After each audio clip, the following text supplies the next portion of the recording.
ഞാൻ വീട് മാറിയപ്പോഴത്തേക്കും പൊന്നൂന്റെ വല്യമ്മച്ചിന്റെ വകയായിട്ട് പൊന്നും വല്യമ്മച്ചിയും കൂടെ കുറച്ചധികം സാധനങ്ങളൊക്കെ ആയിട്ട് വന്നിട്ടുണ്ടായിരുന്നു. അത്യാവശ്യം വീട്ടു സാധനങ്ങളൊക്കെ ഞങ്ങൾ കുറച്ചൊക്കെ വാങ്ങിച്ചായിരുന്നു. പിന്നെ ഉമ്മയുടെ കയ്യിലുള്ളതൊക്കെ ഞങ്ങൾക്ക് കുറച്ചൊക്കെ തന്നിട്ടുണ്ടായിരുന്നു.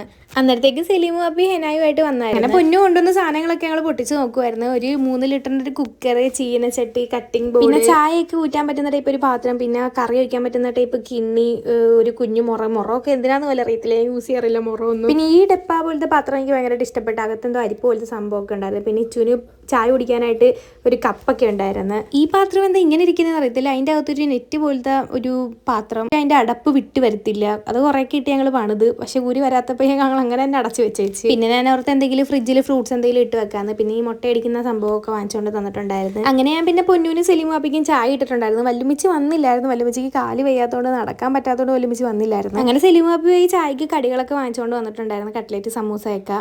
അമ്മ ഇല്ലാത്തതിൻ്റെ കുറവ് നല്ല രീതിക്ക് മനസ്സിലാവുന്നുണ്ടായിരുന്നു. അമ്മൂന് കുറച്ച് ഹെൽത്ത് ഇഷ്യൂവും കാര്യങ്ങളൊക്കെ ആയിട്ട് അമ്മ ഹോസ്പിറ്റലിൽ അഡ്മിറ്റ് ആണ്. ഇന്ന് ഡിസ്ചാർജ് ചെയ്യുമെന്നാണ് പറഞ്ഞത്. ഡിസ്ചാർജ് ചെയ്യുമെങ്കിൽ വിളിക്കാം, അന്നേരത്തേക്ക് ഞങ്ങൾ എല്ലാവരും കൂടെ ചെന്നാൽ മതി എന്ന് പറഞ്ഞിട്ടുണ്ട്. 5 മിനിറ്റ് കഴിഞ്ഞില്ല, അതിന് മുമ്പേ മച്ച വിളിച്ചിട്ട് പറഞ്ഞു ഡിസ്ചാർജ് ചെയ്ത് പെട്ടെന്ന് വരാൻ പറഞ്ഞു. അതിൻ്റെ ധൃതിക്ക് ഞാൻ ബ്രെഡ് ടോസ്റ്റ് ചെയ്തുകൊണ്ടിരിക്കുകയായിരുന്നു. അത് കരിഞ്ഞും പോയി, പക്ഷേ ചീസൊക്കെ ഇട്ട് സെറ്റാക്കിയതുകൊണ്ട് ടേസ്റ്റ് ഒക്കെ ഉണ്ടായിരുന്നു.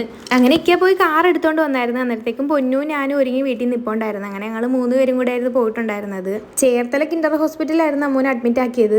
ഞങ്ങളവിടെ ചെന്നപ്പോഴത്തേക്കും പാത്തുവും പിള്ളേരും എല്ലാം വന്നിട്ടുണ്ടായിരുന്നു. അമ്മ റൂമിലില്ലായിരുന്നു, എന്താ ചെക്കപ്പും കാര്യങ്ങളൊക്കെ ആയിട്ട് അങ്ങോട്ട് കൊണ്ടുപോയിക്കുമായിരുന്നു. മച്ച ഡിസ്ചാർജ് സമ്മറയൊക്കെ വാങ്ങിക്കാൻ വേണ്ടി പോയേക്കുമായിരുന്നു. പിള്ളേർ കിടന്ന് കരഞ്ഞപ്പോഴത്തേക്കും കുറച്ചങ്ങോട്ട് ഈ പിള്ളേർക്ക് കളിക്കാനുള്ള സംഭവങ്ങളൊക്കെ ഉണ്ടായിരുന്നു. പിള്ളേരും കളിച്ച് ഞങ്ങളും അതിനകത്തൊക്കെ കയറി കളിച്ച് നേരെ വീട്ടിലോട്ട് പോയി. ഇന്നത്തേക്ക് ഇത്രയേ ഉള്ളൂ. ചാനൽ സബ്സ്ക്രൈബ് ചെയ്യാത്തവരാണെങ്കിൽ സബ്സ്ക്രൈബ് ചെയ്യുക.